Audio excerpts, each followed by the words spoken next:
Now joined by Thembisa Fakude, Director at Africa-Asia Dialogues. He joins us now via our video link. Thembisa, thank you so much for your time this evening here in SABC News. Perhaps let's start off here. What is your reaction to Helen Zille from the DA when it comes to those comments which she made suggesting that South Africa should rather have Tony Leon as their ambassador to the United States? I don't think she should be taken serious because it's actually a joke. This could embarrass if it was to happen. This is a political party that went behind the president's back and the government's back to do exactly what AfriForum, the date, did in the United States by sending an envoy to go and negotiate with the lawmakers in the country.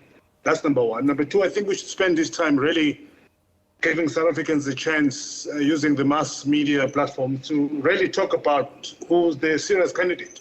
But to expect that you're going to have Tony Leon, who's still, by the way, a full member of the DA, the very same party that went behind the back of the president. He was the part of the team that negotiated the GNU together with Helen Zille. So he's still part and parcel of the DA.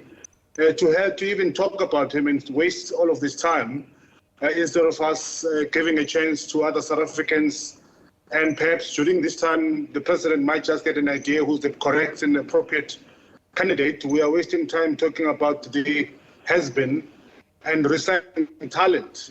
I think we should use this time to look at other alternatives and names, and I'm sure the president watches television and he will get a sense of who might be the right person and who's the most popular figure within the South African various demographics, instead of us really seriously wasting time talking about a person who has been embarrassing the president. And one would say that, the suggestion that Helen Zille is making is the fact that he has been an ambassador before. And why would you say politically that it would seriously just not make any sense, particularly for South Africa?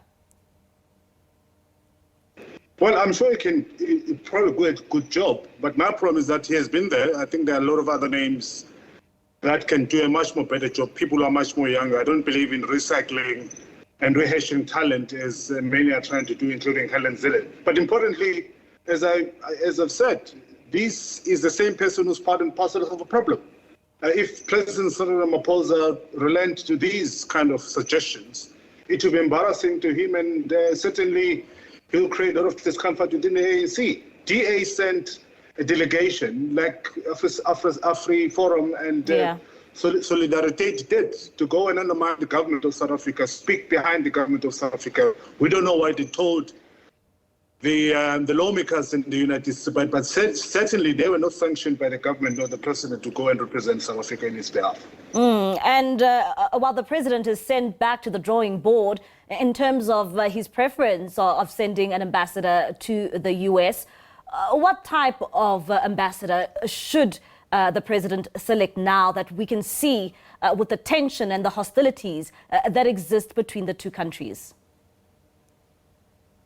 I think we should send an upright, fit-for-purpose person who's going to challenge Donald Trump's policies head-on without compromising our position, our diplomatic position in the US. But that person must also be strong in terms of pushing and promoting our national interest without coming down to Donald Trump and his cabinet. So that's the type of a person, I think, because Donald Trump, it's been very clear that he likes to deal with people who are tougher, strong, who match his own character. He doesn't respect people who are a bit meek and softer in terms of approach. So we need a person like that. And I think there are a lot of people like that, young, who can actually deal with these challenges that we're facing at the moment instead of rehashing talent, whether it's Trevor Manuel, another name that's been touted, or Tony Leon.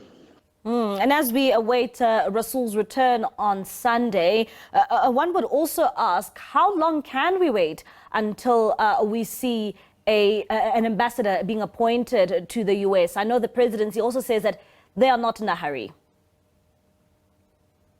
Well, that's a problem all the time with the presidency, isn't it? The dragging of feet and flip-flopping in terms of making decisions. We're likely to wait for a very long time. Whether that's a strategy or not, We don't know, but many of us have been we've been observing this episode unfolding. We'd like to see this solved and we move on to talk about other things. But as it stands, there are contradictory remarks. A week ago, Clayson Munyela from the Department of International Relations and Cooperation said there were 3 names that were shortlisted. We had the president through his spokesperson, Mangoya, saying, no, they'll take their time and apply their mind in terms of who's going to be next. So those statements conflict, and which is, of course, a problem. But knowing this, I think we're likely to wait quite a while he's making his mind. And we are expecting the former ambassador now, Rasul, to be back in the country on Sunday. We know that some political formations and groupings have said that they will be awaiting to give him a hero's welcome. And the presidency there warning many South Africans, saying that don't antagonize the US. What do you make of those comments, particularly to those wanting to give Rasul a hero's welcome? I think it's been very calculative. South Africa has got the freedom to do as they please and freedom of expression and speech.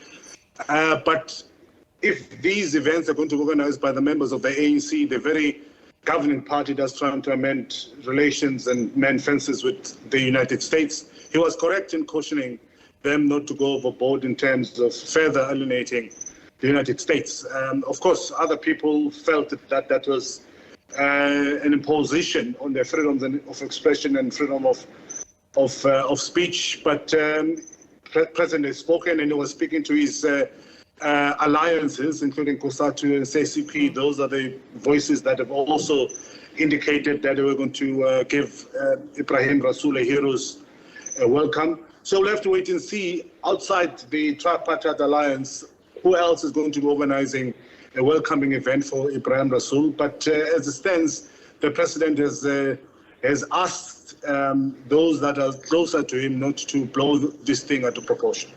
All right, Thembisa, thank you so much for your time.